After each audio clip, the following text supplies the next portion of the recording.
Hello, Serious Survivor here. And today I want to talk a little bit about the type of situation that we're facing and how it compares to some other situations which we may have faced. But first, a quick word from our sponsors. What if I tell you that you can get your hands on some gold from one of the, if not the most important shipwrecks in our history? It serves as a snapshot of America's most historic era, the California Gold Rush. It is the biggest contributor to the Panic of 1857. And no, it's not the Titanic. It's the SS Central America. Now you can own coins recovered from it. Each coin has a unique recovery number and comes in a quality display box with a certificate of authenticity. Go to www.noblegoldinvestments.com to get yours now. When we talk about SHTF events, when we talk about a collapse of any type, a societal collapse, a grid down, no matter what type of the event may be, I pretty much, as far as my viewpoint goes, I pretty much break these down into two different categories. You have your quick onset events, which are your immediate events, the ones that you cannot mistake, the ones that everyone within the vicinity of this, or possibly in the world, knows immediately that this event has changed their way of life forever. And that would be things such as, an EMP attack, a nuclear war, an asteroid impact, a supervolcano eruption, a major event that changes things dramatically the moment that it occurs. And these are easy to identify. We know when the grid goes down. We know when bombs are going off. We know when there's a world war. We know when an asteroid collides with the Earth. We know these things. And these are the type of things that a lot of prepping seems to center around, is having the ability to react when we have a quick onset type of event.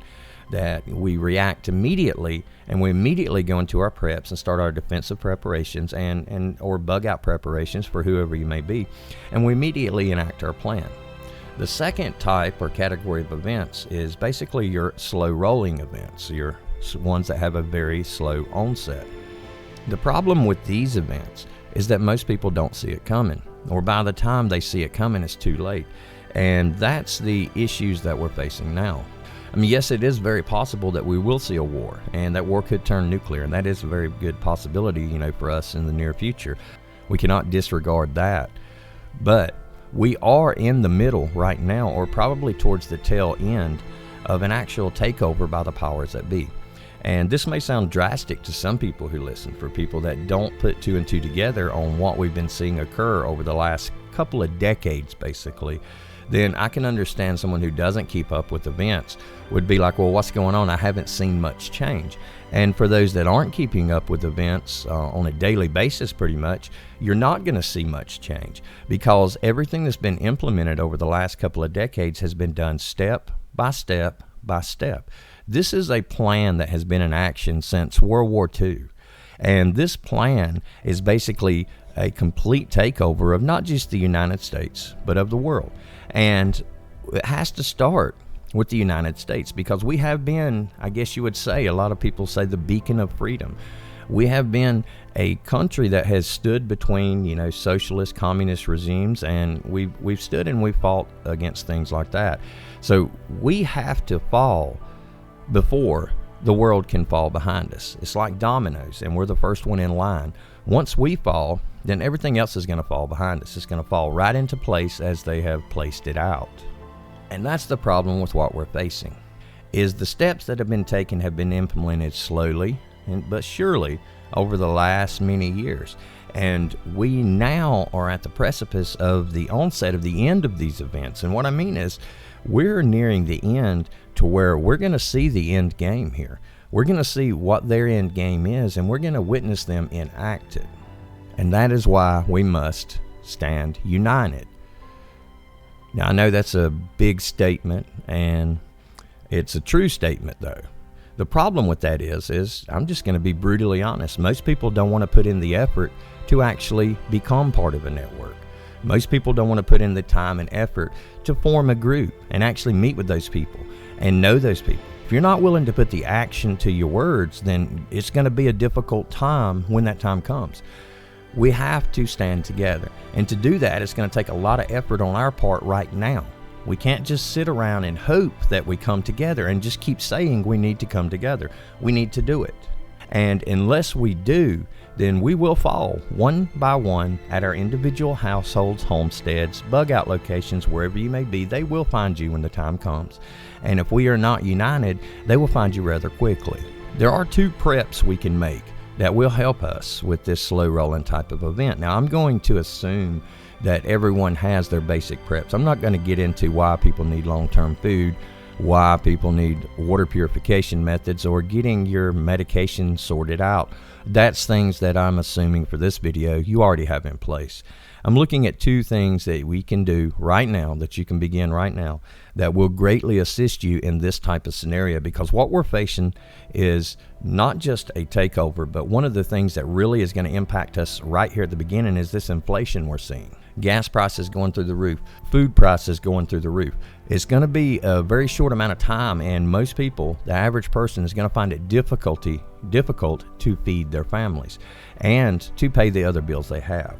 So financial preparation is the first preparation that we can make, in addition to our basic supplies, to actually begin securing our future. Now, if we don't make financial preparations, then we're going to be left at the whims of a government that implements a digital ID and a digital currency. We already see this coming. So without the proper preparations, those who do not take the digital ID, the digital currency, will not be able to buy and sell. And that is going to be devastating to a lot of people.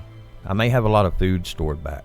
I may have a lot of water stored back, but with zero money coming in and the world still going, then I'm going to go through that food quicker than I probably expected to. We have to take that kind of thing into account, and that's why financial preparations are so important. One of the things that I strongly believe in is not necessarily prepping. There are a lot of good opportunities, I guess, in the stock market, but you're looking at if digital currency takes over and you don't follow that system, then you're not going to be able to invest in the stock market. All of that's going to be worthless. You have to think about things that you can use to trade and barter with. For me, gold and silver is a big one. And I'm not just saying that because of the commercial that I played earlier. I'm saying that because I believe it to be true. In this type of event, now, if the grid goes down, if there's a nuclear war and society has totally collapsed, yeah, gold and silver are probably worthless for a long, long time. But when the economy is still rolling because of a government takeover, then these precious metals will still hold their value, and they'll give you something tangible in your hands that, to the right people, you can trade to get the supplies you need. But that's not the only option. Other tangible items, anything that holds value, will be something that holds value to trade or barter with.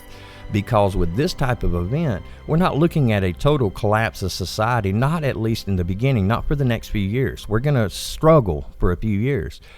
And that's why it's important to have things that you can trade with.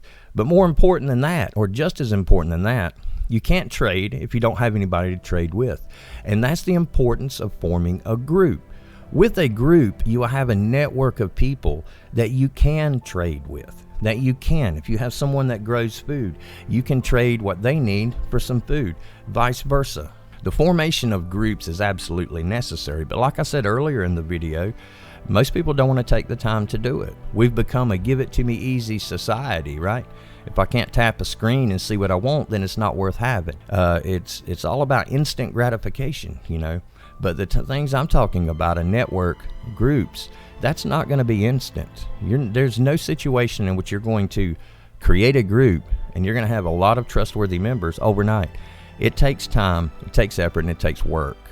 But without an alternate means to barter and trade, and without a group or network that you can trade with and that you can rely on for support, then what we are facing now is very well going to be the end for some people. And that's what we do have to face, is that those that are not ready and those that are impacted by this are very well going to succumb to the powers that be because they don't want to go hungry. And we're going to see our friends, our neighbors, and some of our family that will succumb to this, that will join with the powers that be simply because they want to eat. That's why we have to be ready. That's why we have to prep, because the time is coming. It's not far away. But I just wanted to share those thoughts today because we're seeing some really difficult times ahead of us. I mean, for some people it's going to go perfectly because they're on that side. But for those of us who don't want to take that mark, who don't want to take that chip, who don't want the digital ID and the digital currency or the vaccine, we're going to see a very, very long few years ahead of us. And if we're not ready, especially with the financial and the support, the network support aspects, then we're going to be sitting alone, and we're going to be wondering, how will we feed our families? This is something that we need to take more seriously than anything else right now. And that's because it is on us, and we are in the middle of it. So thanks a lot for listening. I hope the video helps a little. God bless. And for now, Serious Survivor out.